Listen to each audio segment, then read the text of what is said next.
नमस्कार व्यूअर्स। और आप सब लोग कैसे हैं? आशा करती हूँ आप सब लोग अच्छे होंगे, स्वस्थ होंगे और मेरा शिव पुराण का पाठ अवश्य देखते होंगे।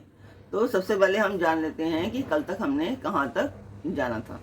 तो कल तक था कि ऋषियों ने कहा, प्रभु आप पहले तो भगवान विष्णु को विशेषतः उनके पार्षद सहित शीघ्र बुला लें, फिर पुत्रों सहित ब्रह्मा जी को, देवराज इंद्र को, समस्त ऋषियों को, यक्ष, गंधर्व, किन्नर, सिद्ध, विद्याधर और अप्सराओं को प्रसन्नतापूर्वक आमंत्रित करें।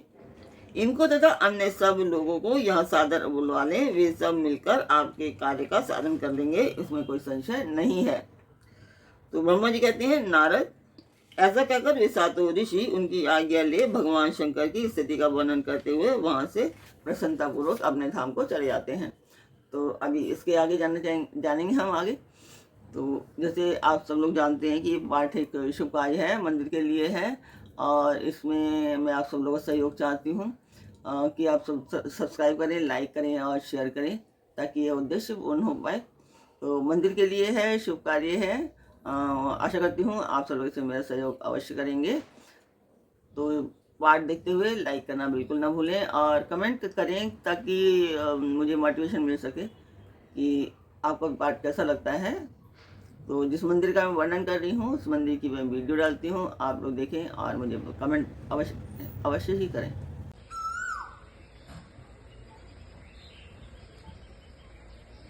तो मंदिर की वीडियो आपने देखी, आपको मेरा पाठ कैसा लगता है कमेंट करके अवश्य बताएं। तो अब हम शुरू करते हैं आज का पाठ। स्वागत करती हूँ मैं आप सभी का अपने इस कार्यक्रम शिव पुराण में। तो आज के शिव पुराण के पाठ में है कि हिमवान का भगवान शिव के पास लगन पत्रिका भेजना, विवाह के लिए आवश्यक सामान जुटाना, मंगलाचार का आरंभ करना, उनका निमंत्रण पाकर पर्वतों और नदियों का दिव्य रूप में आना, पुरी की सजावट तथा विश्वकर्मा द्वारा दिव्य मंडप एवं देवताओं के निवास के लिए दिव्य लोकों का निर्माण करवाना।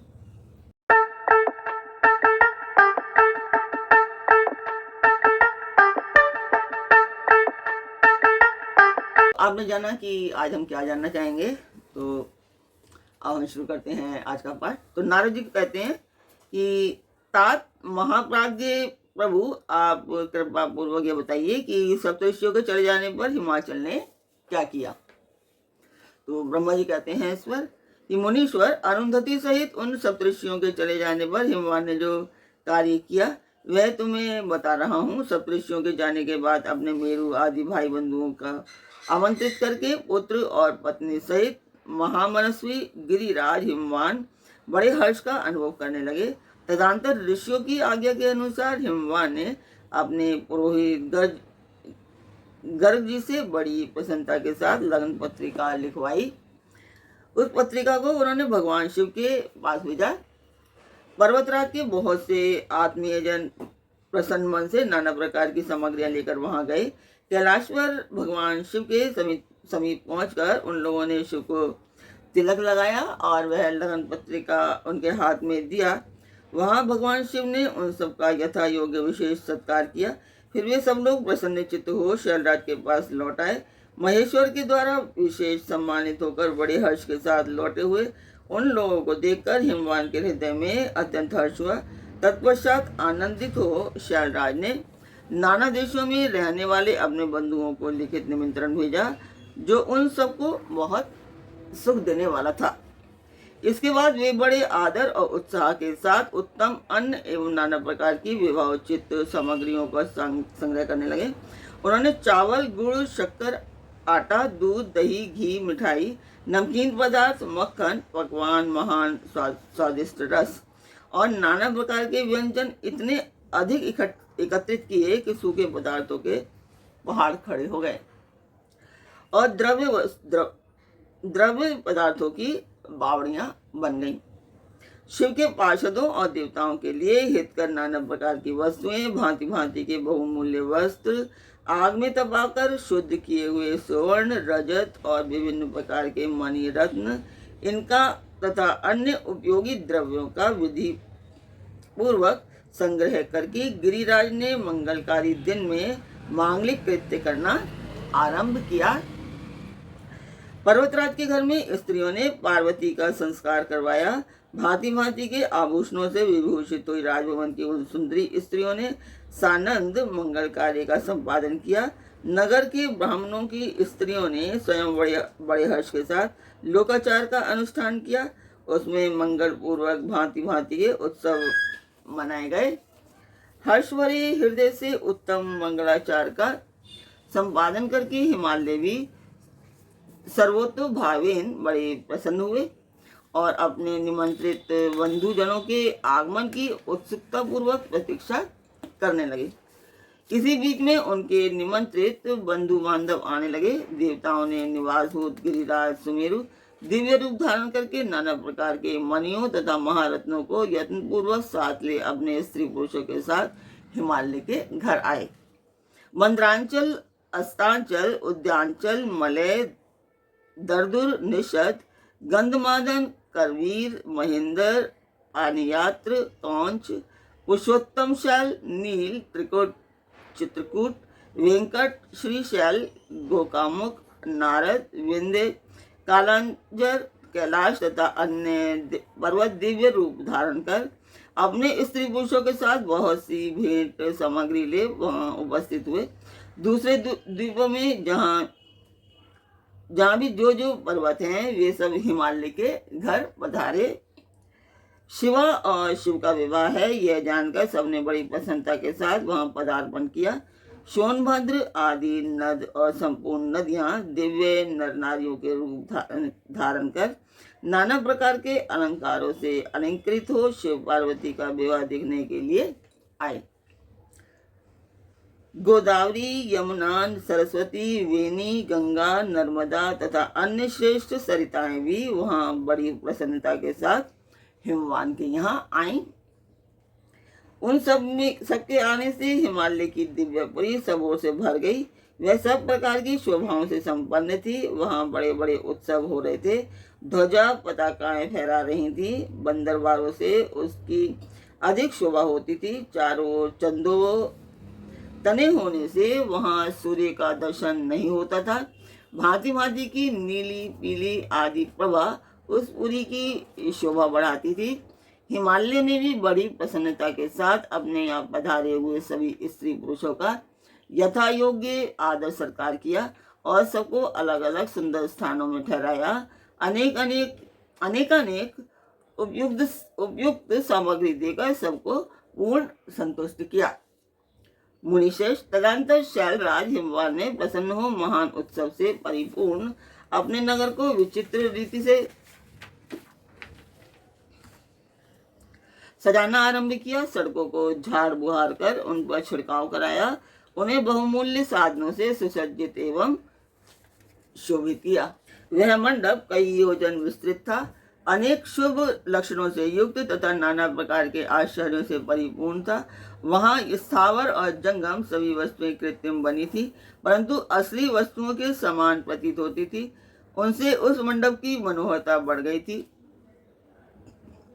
वहां सब ओर ऐसी अद्भुत वस्तुएं थी जो उस मंडप का सर्वस्व जान पड़ती थी। नाना प्रकार की निराली वस्तुओं का चमत्कार वहां छा रहा था। वहां की स्थावर वस्तुओं से जंगम और जंगम वस्तुओं से स्थावर पराजित हो रहे थे। नाना प्रकार की निराली वस्तुओं का चमत्कार वहां छा रहा था।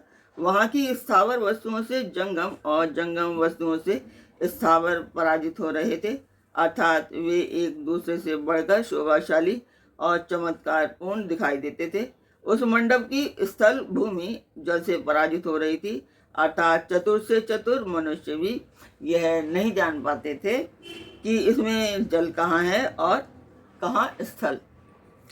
कहीं कृत्रिम सिंह बने थे और कहीं सारसों की पंक्तियां, कहीं बनावटी मोर थे जो अपनी सुंदरता से मन को मोह लेते थे, कहीं कृत्रिम स्त्रियां थी जो पुरुषों के साथ नृत्य करती हुई देखी जाती थी।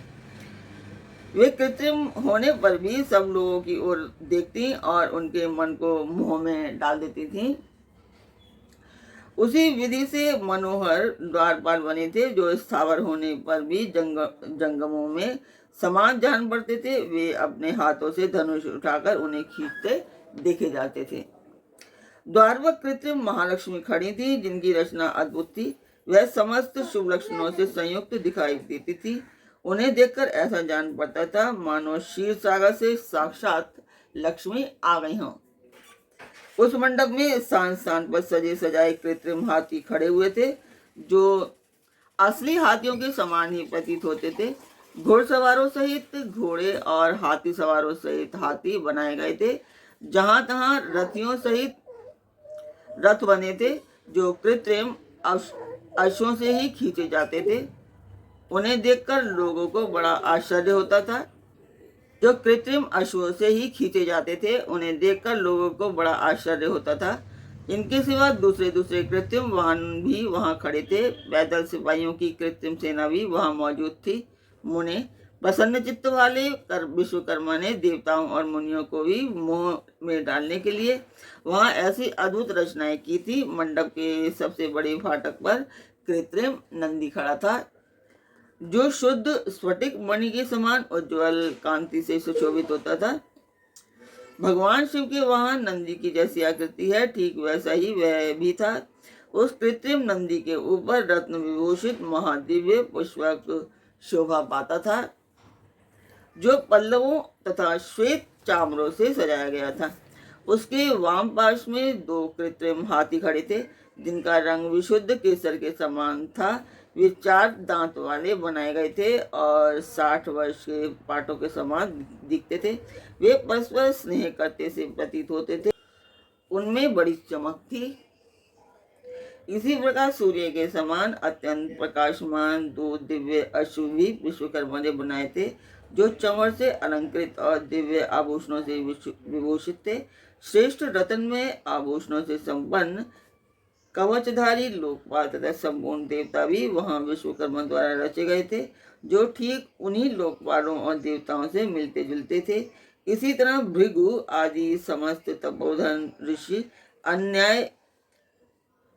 अन्यज्ञाने उपदेवता और सिद्ध भी उनके द्वारा वहां निर्मित हुए थे। गरुड़ आदि समस्त पार्षदों से युक्त भगवान विष्णु का कृत्रिम विग्रह भी विश्वकर्मा ने बनवाया था, जिसका स्वरूप साक्षात श्री हरि के समान ही आश्चर्यजनक था।